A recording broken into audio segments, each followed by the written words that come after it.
Selamat sore Bapak Ibu Saudara yang dikasihi Tuhan. Saya bersyukur dengan GP Kris yang merupakan hasil pelayanan CFMU ya, yang luar biasa. Beberapa ada di Kalimantan, termasuk tim grupnya melahirkan Jeffrey, King Mi, lalu ada yang di Bali. Nah, sekarang GP Kris selain di Sumatera juga di Jawa. Lalu anaknya lagi Gepembri, ya. Jadi kalau boleh dibilang Gepembri ini cucunya CFMU, ya. GP Kris ya sebenarnya anak langsung dari CFMU. Pertama saya melayani dan berjumpa dengan GP Kris itu di Pandaan, Jawa Timur ya, kemudian di Malang, lalu saya sempat ke Tanjung Pinang, waktu itu masih Boksu Yasinki, mungkin sekarang masih ya Boksu Yasinki, nah semua aja yang sudah almarhum. Oh Tanjung Pandan, sorry, maaf, Tanjung Pandan, terus Manggar, waktu itu Ahok masih bujang, belum nikah, ya, hampir lulus mahasiswa, meskipun beliau ada di Jakarta, tapi waktu saya khotbah di GP Kris Manggar, beliau hadir di situ juga, ya. Dan hari ini kembali ada di tengah-tengah saudara, saya merasa berbahagia sekali, ya. Mungkin banyak yang belum kenal saya kecuali Hendro, ya. Angkatannya Hendro banyak sekali orang-orang potensi, ya. Tadi pagi pun saya melihat salah satu angkatan daripada Hendro ini luar biasa sekali. Dia juga menguasai musik yang sangat brilian ya. Saya kagum dengan orang-orang angkatannya Hendro. Dan memang GP Kris melahirkan banyak anak-anak Tuhan yang berpotensi, diberkati Tuhan, dipakai oleh Tuhan. Nah, saya rindu GP Kris yang di Jakarta ini terus akan melahirkan anak-anak Tuhan yang cinta Tuhan, dipakai oleh Tuhan. Saya tidak nyangka saya berdiri di kantor Sinode ya rupanya ya. Betul ya, kantor Sinode di sini ya? Pindah lagi? Oh justru sudah. Dulu di sini, ya, dimanapun yang penting karya Tuhan terus bekerja ya. Nah, saya berterima kasih kepada CFMU juga yang banyak memberikan kesaksian-kesaksian yang memotivasi saya untuk boleh memiliki jiwa misi. Ya, memang bukan satu-satunya CFMU, tetapi andilnya tidak kecil untuk membangun, membakar, sehingga saya memiliki spirit pelayanan misi yang begitu dalam. Nah, istri saya adalah Megawati Jainal.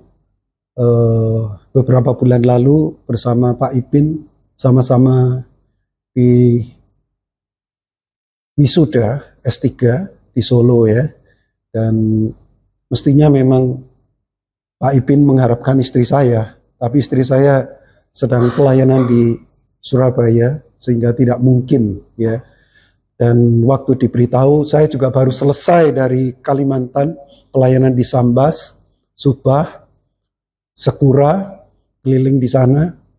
Terus istri bilang, kamu jangan ke Surabaya, kamu layani ke gerejanya Pak Ipin. Oke, saya akan coba bertahan di Jakarta, siapkan pelayanan sore ini. Nah, ini kira-kira kisah yang bisa saya berikan kepada saudara sebagai perkenalan siapa saya. Ya, baik saudara, saya pagi ini mendapatkan satu berita firman yang sangat mengejutkan saya, meskipun ini sudah pernah saya baca dan saya tidak sengaja untuk mempersiapkan buat sore hari ini pemberitaan firman itu. Tetapi ini menggelitik saya rindu sekali bagian ini juga dipahami, diketahui oleh setiap kita. Ya, yaitu coba kita lihat dulu 1 Tawarik 10. 1 Tawarik 10 ayat 4. 1 Tawarik 10 ayat 4.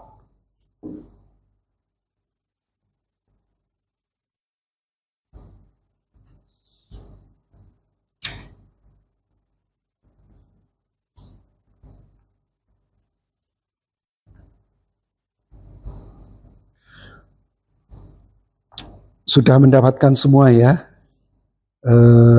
Coba kita akan perhatikan dan membaca bersama-sama. 1, 2, 3. Lalu berkatalah Saul kepada membawa senjatanya, hunuslah pedangmu dan dirikan, supaya jangan datang orang yang tidak bersunat ini memperlakukan aku sebagai permainan. Tapi membawa senjata tidak mau, karena ia sangat segan. Kemudian Saul mengambil pedang itu dan menjatuhkan dirinya ke atasnya. Saudara, ayat-ayat sebelumnya itu menceritakan tentang bagaimana Saul di tengah-tengah peperangan melawan Filistin. Ini memang musuh yang sejak dari awal Saul menjadi raja, Filistin ini tidak pernah tertumbangkan. Dan Saul sebetulnya tidak mampu berhadapan dengan Filistin. Daud yang lebih muda belia justru sanggup mengatasi Filistin. Terutama ketika Goliat hadir, Saul tidak berani berhadapan dengan Goliat. Daud yang menghadapi. Dan Goliat hancur di tangan Daud. Nah, pada waktu 1 Tawarik 10 ini dikisahkan, itu adalah menjelang akhir Saul bertahta. Jadi artinya ini peperangan terakhir dan yang menentukan masa depannya Saul sendiri. Ternyata Saul sudah kena serangan dari Filistin, entah tombak atau panah, ya, menghujam dirinya. Dan dia sudah tidak berdaya, lalu berkatalah kepada bujang yang membawa senjatanya Saul ini, ayat tadi. Ya. Dan di ayat itu ada sesuatu pengakuan yang luar biasa, saudara. Dan tidak semua anak Tuhan memiliki pengertian sedalam Saul ini. Ya. Terutama saya katakan anak Tuhan di zaman sekarang. Ya. Saul berkata kepada bujangnya, hunuslah pedangmu dan tikamlah aku supaya jangan datang orang-orang yang tidak bersunat ini. Artinya dia sendiri adalah orang yang bersunat. Filistin bukan orang bersunat. Apa maksudnya dari kalimat ini? Aku orang yang jelas sekali identitasku. Aku adalah anak Tuhan. Orang yang sudah ditetapkan, dikuduskan, dipilih oleh Tuhan. Dan sunat itu tandanya. Iya, milik Tuhan. Jangan orang yang tidak bersunat ini, yang najis ini, untuk membunuh saya. Sekarang engkau sebagai sesama orang yang bersunat, hunus pedangmu. Tapi si pembawa senjata tidak mau melakukannya. Apa yang dilakukannya? Bunuh dirilah si Saul itu. Saudara yang dikasihi Tuhan, orang boleh memiliki suatu komitmen iman yang baik sampai dia sendiri sadar dirinya itu siapa di dunia ini. Ya. Dan dia tidak pernah merasa ditinggalkan oleh Tuhannya. Tetapi saudara yang dikasihi Tuhan, Saul sebetulnya sudah ditinggalkan Tuhan bukan saat peperangan ini. Jauh sebelumnya. Bahkan sebelum Daud diurapi menjadi raja. Sebelum Daud mengalahkan Goliat, Tuhan sudah meninggalkan dia. Hanya perkaranya satu. Apa yang dipesankan Tuhan melalui Samuel kepada Saul tidak benar-benar diperhatikan, tidak benar-benar dicamkan untuk dikerjakan. Sekali dia melanggar, Tuhan sudah tidak memiliki hati lagi kepada Saul.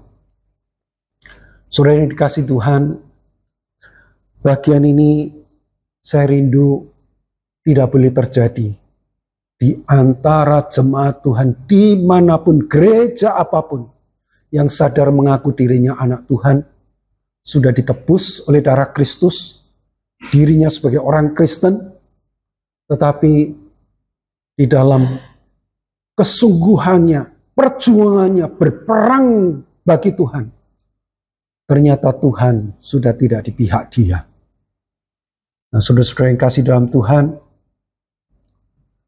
dari bagian ini kita harus selalu waspada. Mungkin pengakuan iman kita jelas, ya, tentang siapa Tuhan kita, Yesus kita, ya, Juru Selamat kita, pengharapan kita jelas. Tetapi kita perlu bertanya balik, Tuhan sendiri kenal kita tidak? Tuhan sendiri memandang kita ini siapa? Nah, saudara yang kasih dalam Tuhan, saya mau mengajak bersama-sama melanjutkan membaca dari Yohanes pasal 10 ayat 16 dan 27. Ya. Yohanes pasal 10 ayat 16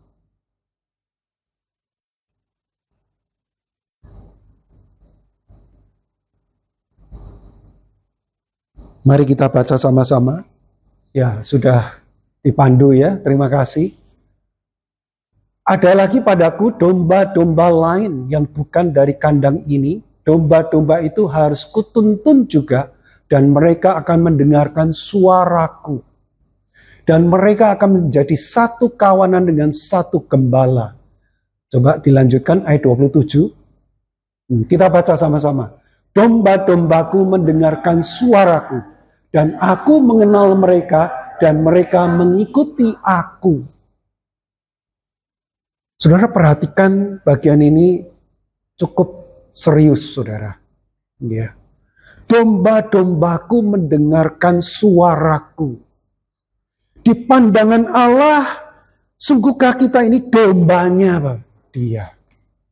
Kalau dombanya dia, adakah pendengaran telinga kita ini memberikan pengenalan akan suaranya, menghargai suaranya, dan kita tahu jelas dialah gembalaku.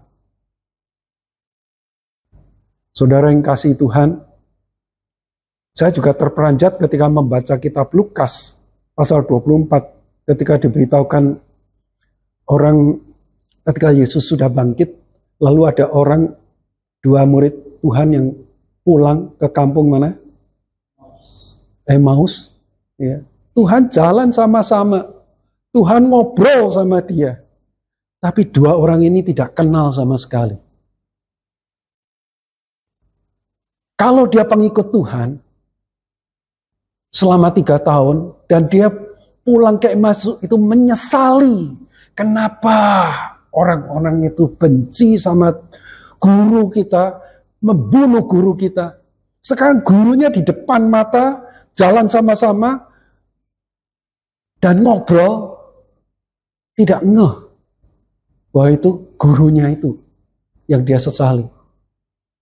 Saudara yang kasih dalam Tuhan, sesuatu yang sulit dipahami. Sungguhkah pengikut Tuhan? Ya. Saudara, kita punya orang tua, dia jalan malam-malam di tengah kegelapan, dia mau buang air kecil ke kamar mandi, derap kakinya saja kita sadar, wah ini papa bangun. Oh ini mama juga bangun. Nanti kalau dia bersuara memanggil nama kita, kita jelas. Itu suara siapa? Iya. Saudara, kalau kita betul mengenal Tuhan kita, saya yakin kita juga pasti akan jelas siapa Tuhan kita. Ya. Hari ini saya mengangkat suatu tema, mendengar suara kunya Tuhan Yesus kita. Ya. Mendengar suara Tuhan. Pendengaran ini merupakan perangkat yang luar biasa dan sangat-sangat vital, saudara, sejak kita di kandungan. Tahun 1975, riset ilmiah dan riset kedokteran itu coba mendeteksi kemampuan bayi yang ada di dalam kandungan. Itu saat-saat kapan dia mampu mendengar hal-hal yang ada di luar perut mamanya. Ternyata, saudara, begitu dini sekali. Sampai muncullah satu teori baru. Kalau anak ini mau dididik sebaik-baiknya, pendidikannya itu sudah harus sejak masih di kandungan. Lalu zaman itu pendidikan yang paling sederhana tetapi memiliki kualitas yang luar biasa adalah musik. Lalu banyak orang memakai headset untuk taruhkan di perut kandungan yang hamil itu, supaya anaknya yang di dalam itu mendengar musik-musik yang dipandangnya bagus. Nah, pada saat itu yang paling menonjol adalah musik klasik. Apalagi kalau musiknya Haydn waktu bicara tentang penciptaan, wah, ada suara gelegar yang begitu luar biasa, lalu tiba-tiba itu diem atau terus kemudian melembut, lalu tiba-tiba gelegar lagi. Itu sengaja bayi yang di kandungan itu boleh mendengarkan suara-suara itu. Maksudnya apa? Nanti kalau dia sudah lahir, ada sesuatu goncangan mental, goncangan jiwa yang begitu keras, dia tetap tegar. Dan seterusnya, teori ini berkembang. Saudara, Alkitab sebetulnya membahas soal ini bukan sesuatu yang terlalu tidak ada kaitannya. Ada, saudara. Kalau kita membaca Musa, tidak ada waktu cukup untuk orang tuanya itu memberikan pembinaan yang baik. Karena begitu cerai susu, sudah diajak ke istana. Tetapi setelah dewasa, dia memiliki ketetapan iman yang jelas sekali. Dia tidak akan menikmati kemewahan gemerlapnya istana Mesir itu dengan segala kelimpahan kesejahteraan yang luar biasa. Dia sudah terdidik berbagai ilmu, firman Tuhan mengatakan, tentang apa yang ada di Mesir. Tetapi hatinya, jiwanya tetap kepada bangsanya sendiri yang saat itu begitu statusnya rendah sekali sebagai budak. Jiwanya tetap kepada Allah Yahweh. Kita mengenal Samuel pun demikian. Mamanya cerai susu juga serahkan anaknya ke bait suci. Dan siapa pendidiknya? Imam Eli. Imam Eli adalah imam yang tidak memiliki teladan yang luar biasa dan sangat mempermalukan Tuhan. Tuhan pun tidak mau Imam Eli. Dan ketika masih kecil belia si Samuel ini, Tuhan memberikan rahasia bagaimana jeleknya Eli dan keluarganya. Dan kelak sudah tidak akan lagi dipakai oleh Tuhan. Samuel yang kecil tahu. Tapi Samuel yang kecil ini, ketika mendengar suara Tuhan saat dia tidur, dipanggil dan dia jawab. Dan dia sudah diajar oleh Imam Eli kalau Suara itu kamu dengar, jawab, aku mendengar. Berbicaralah. Dan ketika Tuhan berbicara kepada Samuel, perkataan apapun sejak saat itu, dia pegang sampai akhir hayatnya.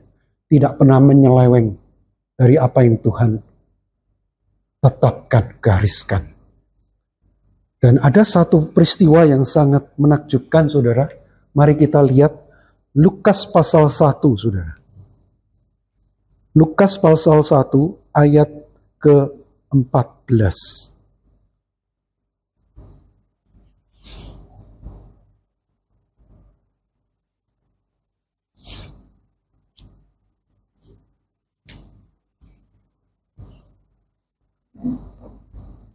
Lukas pasal 1 bukan 14 tetapi 41, saudara.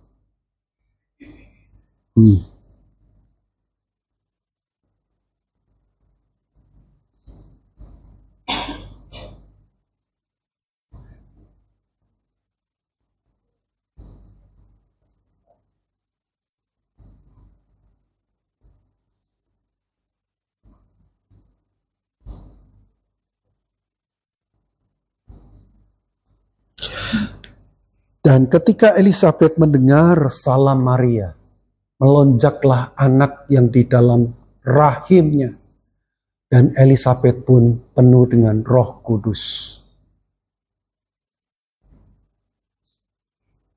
Maria berkunjung ke Elisabet yang sedang mengandung Yohanes Pembaptis.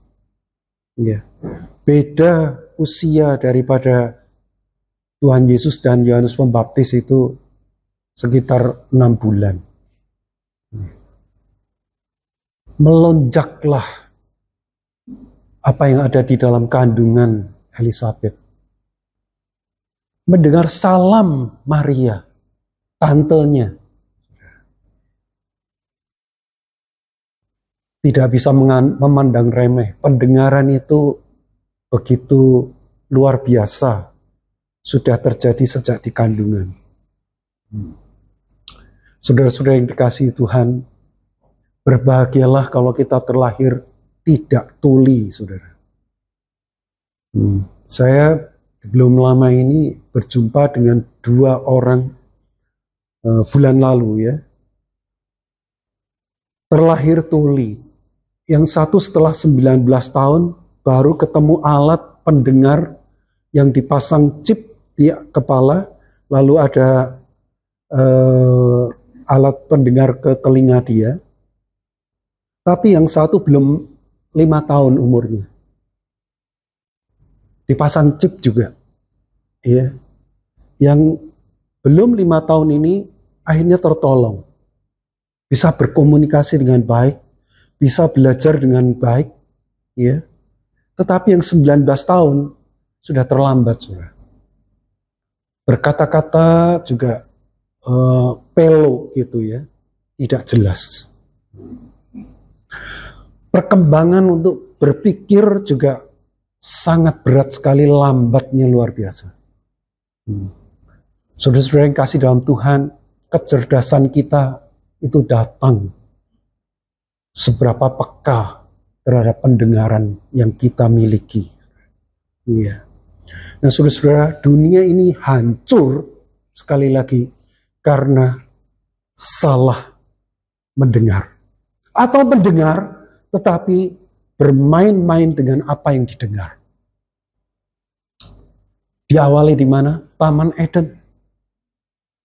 Adam dan Hawa diberitahu semua buah di dalam taman ini boleh engkau nikmati sepuasnya. Hanya ada satu pohon, buahnya tidak boleh engkau makan. Buah pengetahuan baik dan jahat. Tapi Adam dan Hawa melawan apa yang dia dengar. Tidak mau taat. Saat itulah juga apa yang Tuhan katakan, engkau waktu makan pasti mati, sungguh kejadian. Yeah. Saudara yang kasih dalam Tuhan, sejak saat itulah sampai hari ini, dunia begitu luar biasa. Secara fisik tidak kelihatan apa itu hancur. Karena memang kita terlahir sudah di dalam kondisi dosa. Apapun yang kita rasakan itu mungkin hancur, sudah tidak terlampau menjadi sesuatu yang kita nilai hancur. Karena yang asli, yang original, yang belum rusak, itu kita tidak pernah tahu. Hanya Adam dan Hawa yang tahu. Kain dan Habil pun tidak tahu. Kain dan Habil pun sudah terlahir dalam kondisi semuanya sudah posisinya rusak. Kain dan Habil terdistorsi juga oleh dosa. Saudara, inilah awal kehancuran daripada ciptaan Tuhan.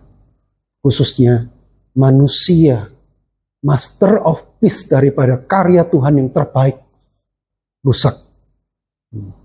Sejak saat itu saudara, terus menerus tidak pernah beres sampai hari ini. Saudara, kalau kita mengenal bangsa yang ditolong oleh Tuhan, dispesialkan oleh Tuhan, yaitu Israel. Israel pun di mata Tuhan menjadi sesuatu yang sangat memilukan. Sejak diselamatkan keluar dari Mesir, di padang gurun terus melukai Tuhan. Hanya ada dua, Kaleb dan Yosua, menjadi pendengar yang terbaik. Dan dua orang inilah yang layak boleh masuk tanah Kanaan.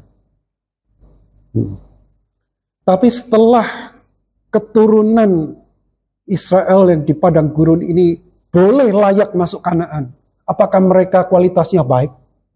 Juga tidak. Sampai akhirnya Israel, kerajaan utara, dibuang ke Syria. Saat itu Tuhan pilunya luar biasa. Karena bangsa yang dispesialkan ini di tempat pembuangan pun mempermalukan nama Tuhan. Lalu Yehuda yang belum dibuang ternyata juga tidak beda. Juga mempermalukan nama Tuhan. Akhirnya dibuang juga. Saudara yang dikasihi Tuhan, Tuhan akhirnya turun tangan sendiri. Ya. Untuk apa? Untuk menjadi pemberita yang langsung untuk dirindukan. Mereka harus lebih menghargai. Siapakah dia? Sang Mesias itu sendiri. Ya. Mari kita coba perhatikan Yesaya 61 ayat 1. Yesaya 61 ayat 1.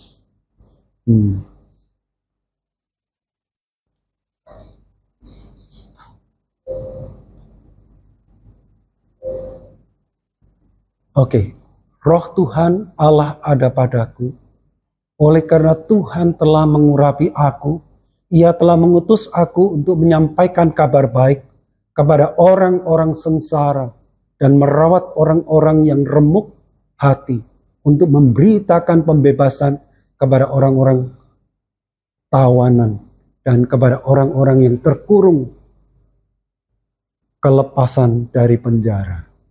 Saudara yang dikasihi Tuhan, ini nubuatan yang disampaikan oleh Yesaya. Tapi waktu Yesus ada di sinagog, di tempat rumah Allah, di desanya sendiri, dia memproklamasikan ini. Dan dikatakan sejak hari ini, ayat ini tergenapi. Artinya Yesus datang untuk menyampaikan ini. Tapi apa jadinya saudara? Sampai Tuhan Yesus bangkit. Tadi itu sudah saya singgung, 2 orang ke Emmaus pun tidak paham. 12 murid, yang satu sudah gantung diri, tinggal 11 murid juga tidak paham. Ya, tidak pernah ngerti apa yang pernah dikhotbahkan, apa yang pernah diajarkan oleh Tuhan Yesus. Dan pada puncaknya, Yesus harus membuat sesuatu mujizat yang spesial untuk ke-11 muridnya ini. Mari kita perhatikan Lukas 24 ayat 45. Saya tidak tahu siapa yang jeli bagian ini. Mungkin pernah membaca Lukas 24 ayat 45. Ayo kita baca sama-sama. Lalu ia membuka pikiran mereka sehingga mereka mengerti kitab suci. Ya. Waktu ayat-ayat sebelumnya, 2 orang Emmaus, itu Tuhan mengatakan, bodoh kamu. Apa yang sudah disampaikan oleh para nabi, ya, dan Mazmur, itu bicara tentang diri Mesias itu sendiri. Masa kamu masih tidak ngerti? Wah, Yesus bangkit. Endingnya ketemu dengan 11 murid, sama. 11 murid masih nggak pernah bisa percaya. Apa yang pernah diajarkan Yesus? Yesus itu akan bangkit. Gurumu sendiri akan bangkit. Tidak pernah mau percaya. Akhirnya Tuhan mau tidak mau membuka satu mujizat. Pikirannya dibuka. Ya. Mendengar, tapi kalau kecerdasannya juga tetap sudah rusak, terdistorsi oleh dosa.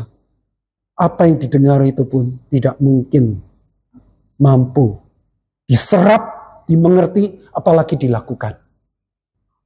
Nah, saudara-saudara yang kasih dalam Tuhan, istilah mendengar ini sebenarnya sejak kecil orang tua kita itu paling alkitabiah.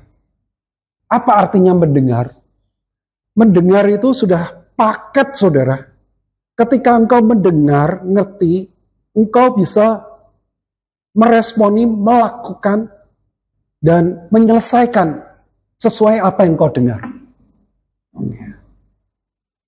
Meskipun orang tua kita mungkin dulu bukan Kristen, tetapi apa yang diajarkan tentang apa artinya mendengar, itu sudah alkitabiah, saudara. Dari mana kita tahu? Setiap kita pernah kena, betul? Jewer. Ada yang sentil. Kalau sudah begini, kamu dengar nggak? Tadi papa ngomong apa? Mama ngomong apa? Tadi disuruh berdiri di mana? Tadi disuruh tunggu di mana? Tadi disuruh melakukan apa? Kenapa kamu tidak lakukan? Saudara, mendengar itu sejak kecil kita sudah dididik. Artinya adalah saat engkau tahu, engkau lakukan. Nah, saudara-saudara, kita rindu. Iya. Kalau 11 murid mengalami perkara ini, 3,5 tahun ikut Yesus, apapun yang dikhotbahkan membutuhkan satu kecerdasan yang supranatural, yang perlu dibuka sendiri oleh tangan Tuhan. Maka saudara, kita sebagai anak Tuhan mestinya sudah mengalami itu. Ya. Tidak perlu dengan hukuman apapun. Karena dengan hukuman apapun tidak pernah mungkin pendengaran itu menjadi lebih beres. Tetapi ketika kita dilahir barukan oleh Tuhan, dipertemukan dengan Injil Tuhan, disitulah iman untuk mengimani firman, iman untuk mengimani apa yang kita dengar dari suara Tuhan, itu dengan sendirinya otomatis ada pada kita. Kalau kita bisa percaya kepada Yesus, ikut Yesus, itu sendiri menandai respon pendengaran kita tentang suara Tuhan Yesus Kristus itu jelas dan sudah bekerja dalam diri kita. Ya, saudara, saya mau mengajak melihat ada bagian yang menjadi jaminan untuk kita berpegang kepada fakta bahwa setelah kita ikut Kristus, bertobat percaya Yesus, sebenarnya pendengaran kita ini sebenarnya sudah kembali beres. Ya. Pertama, Roma pasal 10 ayat 17. Silakan. Ya. Ayo kita baca sama-sama. Jadi iman timbul dari pendengaran dan pendengaran oleh firman Kristus. Ya.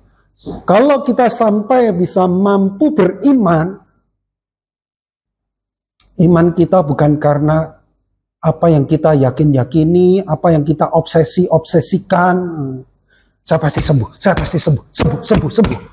Oh tidak, saudara. Iman yang benar itu bukan timbul daripada apa yang menjadi obsesimu, keinginanmu, kerinduanmu. Iman yang benar itu karena engkau pernah mendengar dengan Injil Kristus itu sendiri.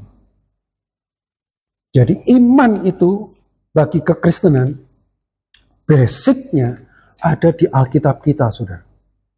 Iya. Ketika engkau kenal Alkitab, engkau pegang Alkitab itu, engkau yakini dan engkau rindukan terjadi dalam hidupmu, itu iman yang benar. Iya. Sekali lagi, jangan sampai ada di antara kita yang salah mengerti. Iya. Aku buka toko, lalu tepuk-tepuk mejanya, lacinya, laris, laku. Udah, doa sama Tuhan Yesus, Tuhan berkati toko ini. Ya. Wis dengan iman. Dasarnya apa? Itu obsesi kita. Ya. Dasarnya dari firman, bukan dari situ. Ya. Ketika saudara jelas karena Injil Kristus Yesus memberikan kepastian bahwa dosamu sudah dihapus oleh darah Kristus dan kau yakin terima dia sebagai juru selamat pribadimu, saat itulah engkau pendengar yang terbaik terhadap firman dan imanmu itu adalah iman yang benar. Dan saat itu sebetulnya menandai pendengaranmu terhadap firman Tuhan itu sudah beres. Ya. Dan Tuhan Yesus Kristus sebagai Injil yang hidup pun telah bersyafaat untuk kita. Ya. Untuk apa? Untuk terus dikuduskan oleh firman. Mari kita tengok Yohanes 17 ayat 17. Ya. Yohanes 17 ayat 17. Ini doa syafaat Tuhan Yesus kepada Bapa di surga. Kuduskanlah mereka. Siapa? Orang-orang yang telah menjadi murid. Dan termasuk orang-orang yang kelak akan ditambahkan menjadi muridnya. Sebagai pendengar, sebagai domba-domba yang sekarang ini di luar kandang, tapi kelak akan digiring masuk menjadi dombanya yang resmi. Itu pun berada di dalam doa syafaatnya. Yaitu apa? Kuduskanlah mereka dalam kebenaran, firman-Mu adalah kebenaran. Saudara, proses pengudusan dimulai dari mana? Dari pendengaran. Dengan apa dikuduskan? Dengan firman. Saudara mau hidup makin hari, makin kudus, makin dekat dan makin serupa dengan yang maha kudus. Engkau tidak pernah boleh meninggalkan firman. Di antara berbagai buku yang terbit di muka bumi, inilah satu-satunya kitab buku yang terbit terus menerus dan dicetak tidak pernah berhenti-berhenti. Itu adalah Alkitab kita. Dan buku di mana kita baca, penulisnya selalu hadir saat kita baca. Ini, saudara. Waktu engkau baca, Allah sendiri juga hadir di dalam pembacaanmu. Secara huruf, mata kita tertuntun oleh kata-kata. Tetapi roh Allah yang bekerja di dalam diri kita, hati nurani kita, turut mengajarkannya.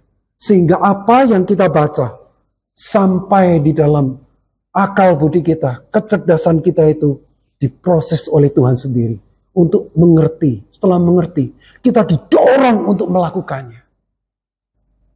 Saudara, di tengah dunia yang hancur seperti tadi yang sudah saya katakan, gara-gara Adam dan Hawa yang bermain-main dengan apa yang dia dengar.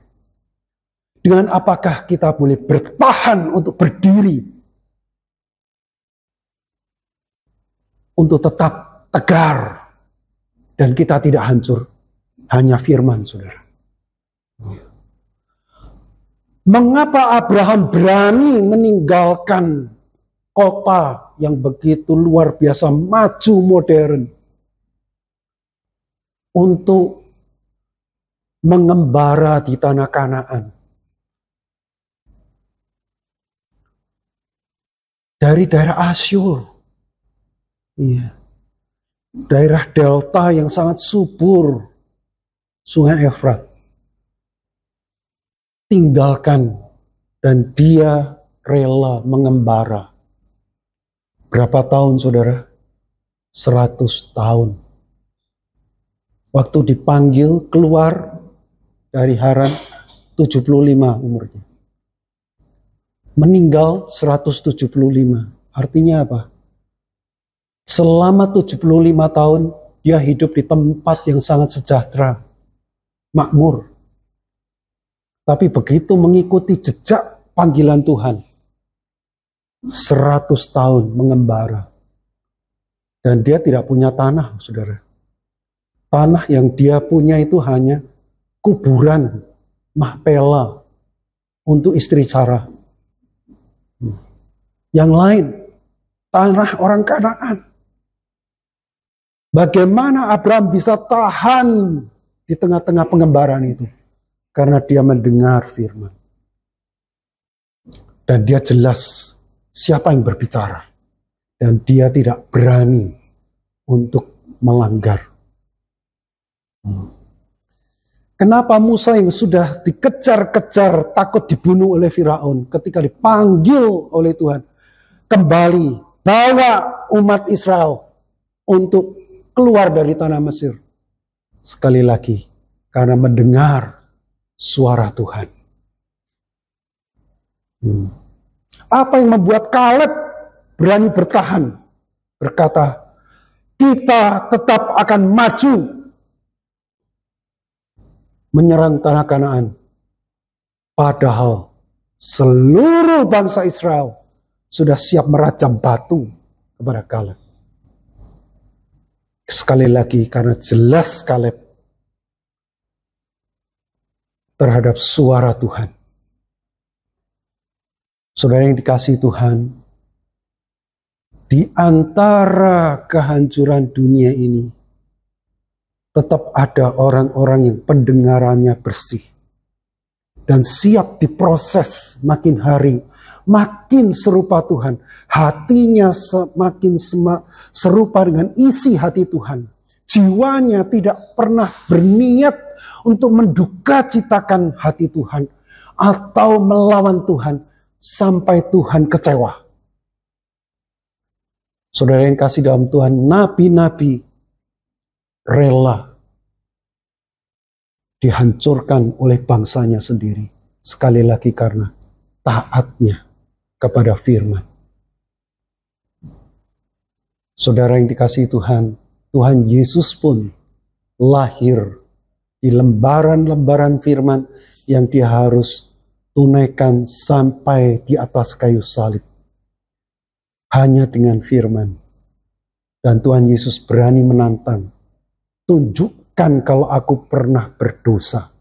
Kalau aku tidak salah, aku tidak berdosa, kenapa engkau tidak mau mendengar suaraku, ajaranku, perintahku, bahkan mau menyalibkannya? Saudara yang dikasihi Tuhan, sekali lagi saudara, baru saja hari reformasi kita lewati 31 Oktober. Seorang yang sangat tegar, luar biasa, Martin Luther. Ketika diadili di antara para paus untuk mencabut kembali bahwa apa saja yang menjadi argumentasi ketetapan paus itu semua engkau katakan salah, cabut. Kalau engkau tidak mau cabut, engkau akan kena hukumannya. Ya. Tapi apa jawab Luther? Saya di sini berdiri mempertahankan diri di atas kebenaran firman. Kalau engkau melihat firman di mana aku berdiri itu salah, silakan aku dihukum sesuai dengan apa yang firman sudah katakan.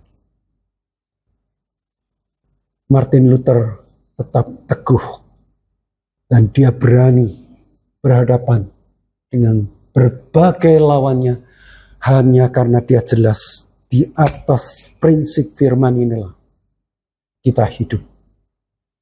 Saudara, kalau kita memiliki pendengaran terhadap suara firman Tuhan lamban, lalu apa yang mesti kita kerjakan, saudara?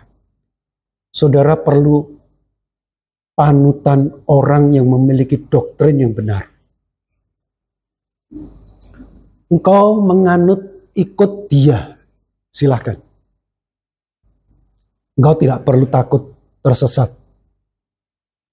Iya. Tapi kalau engkau mau menjadi penganutnya juga kesulitan, maka engkau perlu apa? Perlu orang yang bisa menjadi teladan buat saudara. Saudara tidak ngikuti nggak apa-apa. Tapi saudara tahu sepak terjangnya, prinsip-prinsip kerjanya, lalu ini orang benar ini. Kamu ikuti teladan dia. Tidak harus menjadi pengikut dia. Ya. Tetapi, di manakah kita bisa menemukan teladan yang beres? Konsisten. Sampai akhir. Tidak mudah, saudara. Dunia politik terlalu keras. Iya. Bukan urusan kenegaraan. Urusan kehidupan sampai yang terkecil rumah tangga pun tidak ada yang konsisten, saudara. Kalau tidak ada yang diteladani, siapa yang memiliki doktrin yang jelas, beres, dan bisa dianut? Beda zaman, beda ideologi, beda filsafat, doktrin bisa bergeser. Memang tidak ada yang gampang. Ya. Kalau boleh, saudara berdiri sendiri di atas suara Tuhan. Peneladan kalau ada, puji Tuhan. Ada orang yang bisa dianut, puji Tuhan. Tetapi jangan kau andalkan, kau sandari. Yang kau andalkan, kau sandari. Tetap Tuhanmu yang hidup. Maka apa yang mesti kita kerjakan secara etis sebagai orang Kristen? Setiap hari engkau cerna ini, saudara. Setiap hari engkau cerna ini. Jangan engkau abaikan. Meski saudara di antaranya ada yang berkata, aku tidak baca firman Tuhan tadi pagi juga rasanya enjoy-enjoy aja sih, tidak ada apa-apa. Dalam minggu kemarin bahkan saya selama seminggu juga nggak baca, nggak apa-apa sih, baik-baik aja. Bahkan berminggu-minggu tidak ada masalah sih. Saudara hati-hati ya. Jangan sampai merasa terhibur, saudara. Ya. Saya dulu bukan anak Tuhan, saudara. Saya terlahir bukan dari orang yang sudah Kristen. Tapi begitu saya jelas, di tengah dunia ini, hanya Yesus yang bisa mengampuni dosa. Dan yang membereskan dosaku. Saya waktu itu SMA. Umur 15-an. Sejak saat itu, saudara, saya berusaha punya Alkitab sendiri. Saya berjuang untuk tidak jajan, untuk tidak tabung sampai akhirnya saya bisa beli.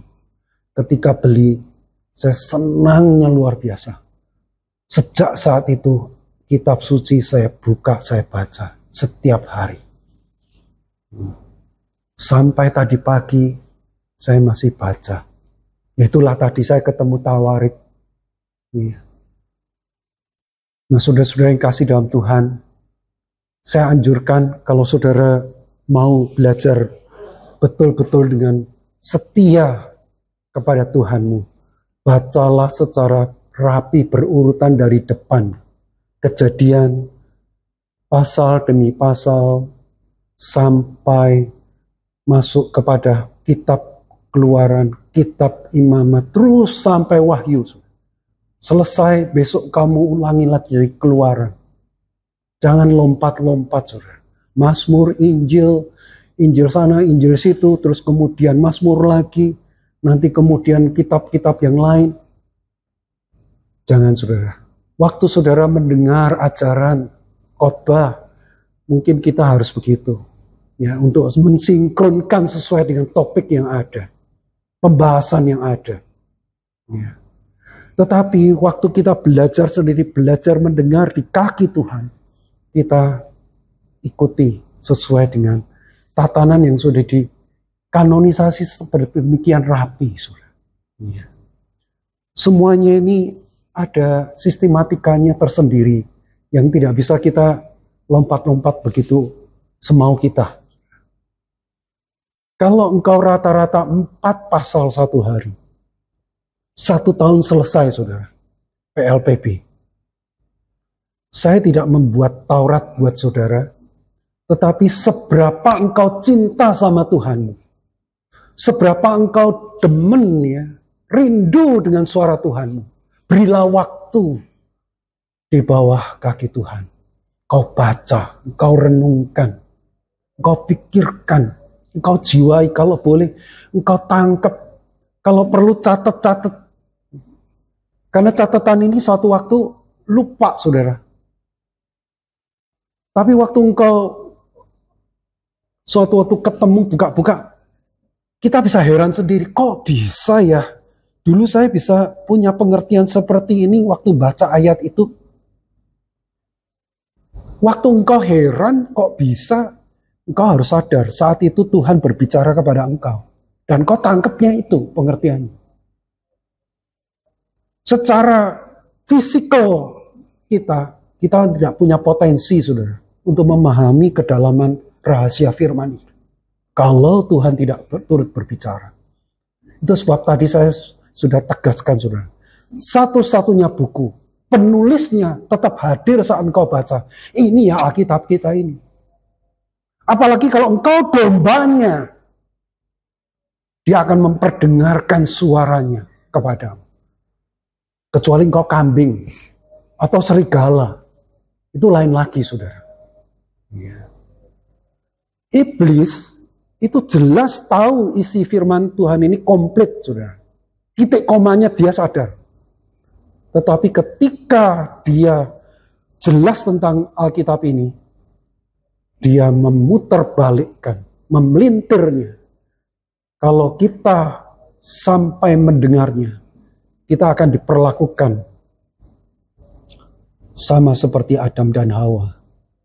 Ya. Salah dengar, salah meresponi. Akhirnya hidup kita kacau. Ya. Jangan dikira iblis tidak butuh ini, tidak tahu ini. Sangat tahu, saudara. Tapi kita sebagai orang yang diselamatkan Tuhan, jangan sampai tidak mau tahu. Ya. Saudara, saya rindu, mari kita belajar mendengar. Mendengar proses pengudusan hidup kita untuk menjadi serupa dengan Kristus dan memiliki kualitas Kristen yang makin bermutu, makin memiliki nilai dan berkuasa. Itu adalah karena kita diproses melalui firman yang kau imani. Dan jangan biarkan iman kita rapuh hanya oleh karena kita tidak tahu di mana iman itu harus ditegakkan, diberdirikan, dihidupi, dan dibangun. Saudara, jangan hanya puas karena engkau pernah menjadi aktivis, menjadi pengurus, menjadi pelayan, atau engkau pernah menjadi pengkhotbah, engkau pernah bisa membawa jiwa. Jangan sampai suatu hari engkau terkejut. Orang yang engkau bawa di hadapan Tuhan, Tuhan sungguh berkenan kepada dia. Tapi kepada kita, Tuhan tolak kita. Apakah saya berbicara ngibul sembarangan? Tidak, saudara. Yudas dipakai Tuhan untuk memberitakan Injil juga. Diberi kuasa juga untuk membuat mujizat. Tapi endingnya, Yudas memang tidak pernah diubah oleh kuasa firman. Saudara yang kasih dalam Tuhan,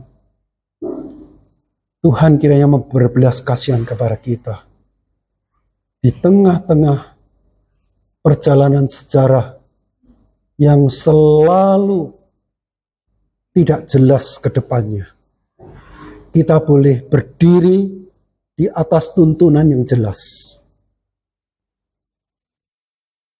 Dan ketika saudara kebingungan untuk memahami satu bagian atau dua bagian tertentu, jangan segan, datanglah kepada orang yang bisa mengerti firman.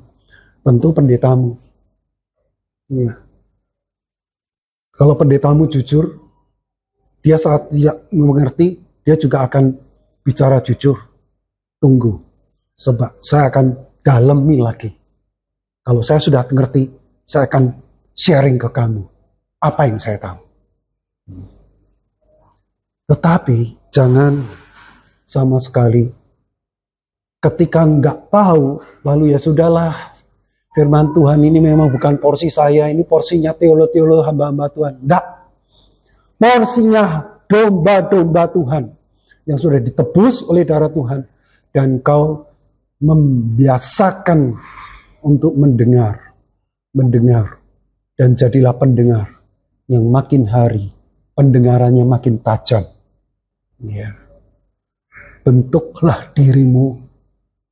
Kalau Tuhan berkenan di pagi hari, engkau bisa menajamkan telingamu, pakailah waktu itu. Tapi kalau engkau rasanya makin malam makin oke, lebih baik malam aja, silahkan. Memang ada orang yang seperti itu, ya, di mana engkau bisa menikmati suara Tuhan. Berikan tempat waktu di situ bersekutu dengan Tuhan. Secara pribadi. Tuhan kiranya menolong setiap kita menjadi pendengar yang baik dan kita betul-betul memiliki identitas domba tapi sekaligus memiliki kualitas nilai yang memang boleh diuji sampai akhir. Jangan kau kedapatan tidak berbeda dengan Saul. Tidak berbeda dengan Yudas. Ya. Tuhan belas kasihani kita. Dalam anugerah Tuhan, biarlah kita terus melanjutkan perjalanan Kristen kita. Dan Kristus sebagai guru, penghulu hidup kita, kita berikan telinga kepadanya. Setiap saat, setiap waktu, kemanapun engkau berada. Ya. Kalau engkau tidak pedulikan dengan kitab sucimu, saya dengan jujur, silakan kitab sucimu kasih ke saya. Saya ke pedalaman banyak orang minta, ya, yang bekas-bekas pun mereka mau. Ya, saya bagikan ke mereka. Apalagi ada di antaramu di rumah double-double lagi kitabnya. Ya. Tapi satu pun tidak ada yang mau dibuka. Engkau menjadi pendosa yang mengkhianati Tuhanmu. Jangan kiranya itu terjadi. Ya. Mari kita berdoa.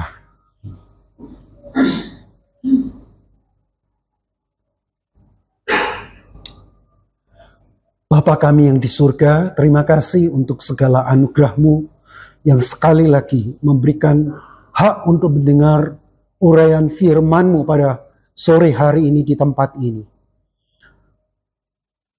Lebih daripada itu, kami serahkan setiap pribadi kami di tempat ini ya Tuhan, ke dalam belas kasihan-Mu sendiri yang sudah beranugerah kepada kami, kiranya tidak membiarkan kami di tengah-tengah kesibukan, di tengah-tengah Engkau memberikan kepercayaan di bidang kami masing-masing untuk berkarir dan berkarya. Firman-Mu kiranya selalu ada tempat di hadapan kami, bahkan di dalam relung hati jiwa kami, untuk kami belajar mendengar, belajar mengerti, belajar mentaati, belajar untuk mengenali juga bagaimana hikmat bijaksana Tuhan yang melampaui segala akal itu bekerja di dalam tuntunan firman-Mu melalui kehidupan-kehidupan nyata dari keberadaan kami masing-masing. Tuhan, kami berterima kasih. Engkau bukan saja memberikan kitab suci-Mu, tetapi Engkau sendiri juga hadir bersama-sama dengan kami ketika kami membuka dan membacanya. Kiranya terang daripada hikmat-Mu selalu memberikan pengertian kepada akal budi kami dan menanamkan ke dalam hati jiwa kami, dan nurani kami pun makin hari makin dibersihkan, sehingga dalam segala keadaan kami boleh memiliki nurani yang makin peka kepada Engkau. Terima kasih Bapa. Saat Engkau menguduskan kami, kiranya kami juga sadar kami harus semakin tahu bagaimana memilah dengan siapa kami harus bergaul, dengan siapa kami harus berjuang bersama-sama di tengah-tengah kerajaan-Mu, dan bagaimana kami harus belajar memikul salib kami dan menyalibkan dunia, lalu menanggalkan apa yang seharusnya kami tanggalkan dari perkara-perkara duniawi yang menyakitkan hati Tuhan, supaya kami sungguh boleh membawa shalom yang mulia dan kudus dengan kekuatan kuasa-Mu sendiri. Terima kasih ya Tuhan. Pimpin setiap kami masing-masing yang hadir pada sore hari ini untuk terus melanjutkan perjalanan bersama Tuhan yang menjadi gembala kami, dan kami boleh menjadi domba-domba-Mu yang setia, bahkan selalu tidak salah mendengar akan suara-Mu. Terpujilah Engkau dari sekarang sampai selama-lamanya. Dalam nama Tuhan Yesus Kristus, Juru Selamat kami mohon. Amin.